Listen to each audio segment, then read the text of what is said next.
அந்த அளவுக்கு ஒரு சிறப்பு வாய்ந்ததா இருக்கு. ஐயா, மதுரையிலேயே முதல்ல மதுரை மீனாட்சி அம்மன் திருக்கல்யாணம் தான் இங்கு மிகவும் சிறப்பு.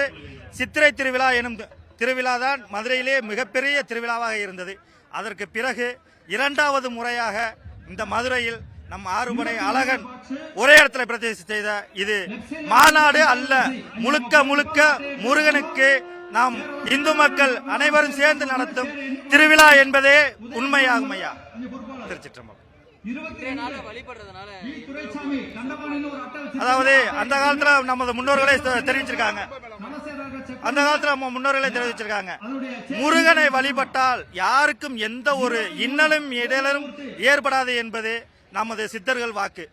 அதன் பிரகாரம் ஆறுபடை முருகனையும் யார் ஒருவர் தரிசிக்கிறார்களோ அவர்களது கர்மாவும் அவர்களது பாவங்களும் தீர்ந்து புண்ணிய நிலை அடைந்து இறைவனிடம் முக்தி அடைவார்கள் என்பது நமது முன்னோர்களின் வாக்கு.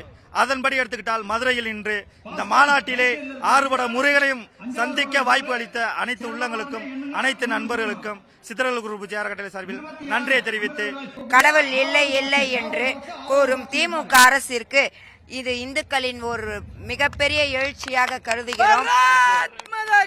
பாரத் மாதா கி ஜெய். திருப்பரங்குன்றத்தில் மீது நமது முருக கடவுளின் கோவில் மீது போய் அங்கே சென்று போய் அசைவம் சமைத்து சாப்பிட்டார்கள். அதை பொறுத்து கொள்ளாமல் இந்து மக்களின் முருக பக்தர்களின் எழுச்சி என்றுதான் நாங்கள் இதை கருதுகின்றோம். இது திமுக அரசிற்கு மாபெரும் கண்டிப்பு என்று இந்து முன்னணி சார்பாக தெரிவித்துக் கொள்கிறோம்.